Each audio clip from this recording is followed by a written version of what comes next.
السلام علیکم ورحمۃ اللہ وبرکاتہ۔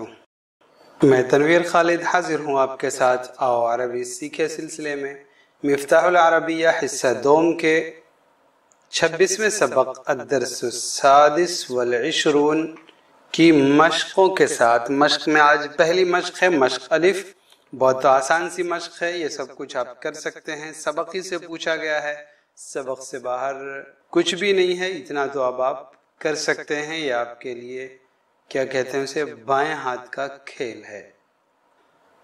لکھا ہوا ہے سوال برائے جواب، تو صرف سوال بنا ہوا ہے، جواب آپ کو دینا ہے۔ باقی ترجمہ چونکہ کتاب میں آپ کر ہی چکے ہیں اس لیے اس کی ضرورت نہیں ہے، لیکن میں نے کوشش کی ہے کہ چلو ساتھ میں اردو ترجمہ بھی ہو جائے کم سے کم سوال کا۔ پہلا جملہ ہے هل تحرص على طلب العلم في دار العلوم؟ کیا آپ دارالعلوم میں علم حاصل کرنا چاہتے ہیں؟ یہ تحرص علی اس کی بات ہو چکی ہے، لمبی چوڑی تقریر میں کر چکا ہوں کہ حرص علی کا ترجمہ ہوتا ہے کسی چیز کی خواہش کرنا، کسی چیز کی طلب رکھنا، کچھ چاہنا، یعنی علی ہوتا ہے عربی زبان میں، لیکن اردو میں اس کے لیے پر کی ضرورت نہیں ہوتی ہے۔ نعم احرص علی طلب العلم فی دار العلوم، ہاں میں دارالعلوم میں علم حاصل کرنے کی خواہش رکھتا ہوں، ہاں دارالعلوم میں علم حاصل کرنا چاہتا ہوں۔ هل ترغبون فی اخذ الحدیث والفقہ وعلوم الشریعۃ فیہا؟ کیا تم لوگ وہاں حدیث، فقہ اور شرعی علوم کے حصول کی خواہش رکھتے ہو؟ ایک تو تھا حرص یحرص علی اور یہ ہے رغب یرغب فی، تو حرص علی استعمال کرتے ہیں اور رغب فی استعمال کرتے ہیں، تو رغب فی اخذ الحدیث علم حدیث حاصل کرنے کی خواہش رکھنا، شوق رکھنا۔ نعم نرغب فی اخذ الحدیث والفقہ وعلوم الشریعۃ فیہا، ہاں ہم وہاں حدیث، فقہ اور شرعی علوم کے حصول کی خواہش رکھتے ہیں۔ هل ہی دار العلوم مرجع المسلمین فی الدین؟ کیا دین کے اعتبار سے دارالعلوم مسلمانوں کا مرجع ہے؟ یہ اس کا ترجمہ پہلے مرکز کیا تھا وہاں پر، یہاں پر مرجع میں نے آپ کو بتا دیا تھا کہ اردو زبان میں بھی مرجع کا استعمال ہوتا ہے۔ نعم دارالعلوم مرجع المسلمین فی الدین، ہاں دارالعلوم دین کے اعتبار سے مسلمانوں کا مرجع ہے۔ هل علماؤها اعلم بامور الدین من غیرہم؟ کیا وہاں کے علماء دینی معاملات کو دیگر لوگوں کے مقابلے میں زیادہ جانتے ہیں؟ اس کے اوپر اس میں تفصیل کی تقریر آپ کے سامنے ہو چکی کہ مقابلے کا ترجمہ کہاں سے آیا، یا ایک مقابلے کا ترجمہ کر سکتے ہیں، دوسرا دوسرے لوگوں سے زیادہ جانتے ہیں، یہ بھی آپ ترجمہ جان چکے ہیں اور بہت پہلے سے اسے اچھی طریقے سے آپ جان چکے ہیں۔ نعم علماؤها اعلم بامور الدین من غیرہم، ہاں وہاں کے علماء دینی معاملات کو دوسروں کے مقابلے میں زیادہ جانتے ہیں۔ علماؤها کا ترجمہ اصل لفظی ترجمہ تو ہے اس کے علماء، لیکن کوئی جگہ ہوتی ہے، کوئی ادارہ ہوتا ہے تو اس کے لیے وہاں استعمال کر لیتے ہیں ایسی جگہوں پر۔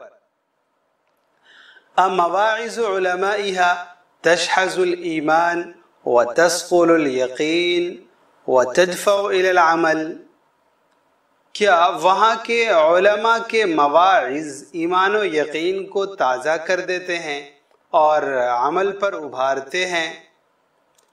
یہ ہمزہ استفہام ہے، مواعظ علمائها وہاں کے علماء یا اس مدرسے کے، اس دارالعلوم کے علماء کے مواعظ، ان کے بیانات، ان کی نصیحت ایمان و یقین کو تازہ کر دیتے ہیں۔ اس کا لفظی ترجمہ ہم نے آپ کو بتا دیا تھا، تشحذ اور تثقل کا دونوں کو ملا کر کے اکٹھا ایمان و یقین کو تازہ کرنا، یہ وضاحت آ گئی تھی، اس لیے آپ میرے خیال سے سوال نہیں کریں گے کہ دو لفظ ہیں اور دو لفظوں کا ایک ہی ترجمہ کیا گیا۔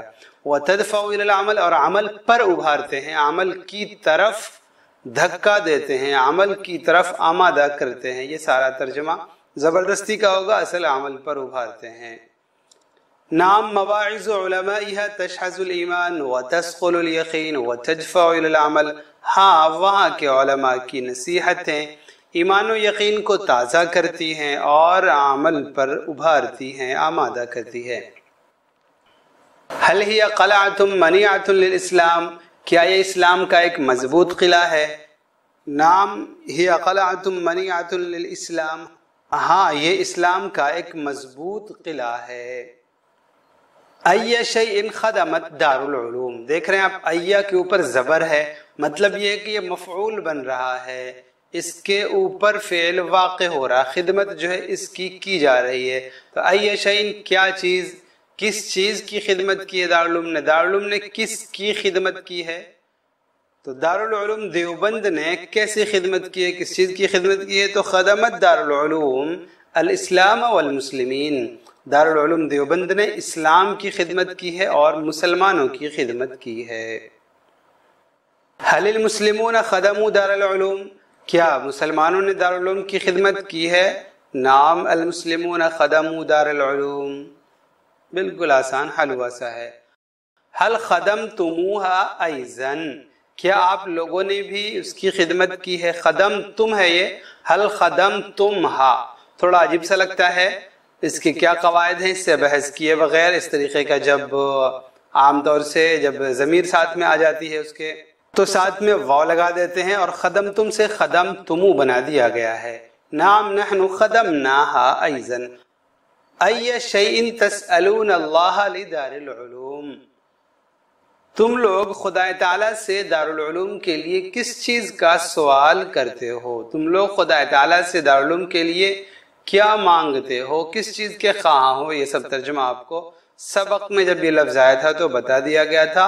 نسأل اللہ لدار العلوم السلامت والرقی، ہم دارالعلوم کے لیے سلامتی اور ترقی کا سوال کرتے ہیں، ہم اللہ سے ترقی مانگتے ہیں، ہم اللہ سے دارالعلوم اور دارالعلوم کے لیے سلامتی اور ترقی کے خواہاں ہیں۔ صرف دارالعلوم ہی کے لیے نہیں، جتنے تمام کے تمام ادارے ہیں جو دین کی خدمت کر رہے ہیں، ان سب کی ترقی اور ان سب کی سلامتی ہم چاہتے ہیں۔ تو یہ سبق بہت آسانی سے الحمدللہ ہم نے پورا کر لیا، بالکل آسان سا سبق تھا، سمجھ میں بھی آیا ہوگا اور آنا بھی چاہیے، یہ پوچھنے کی بات نہیں ہے، اب تو آ جانا چاہیے سمجھ میں۔ تو اجازت دیں، والسلام علیکم ورحمۃ اللہ وبرکاتہ۔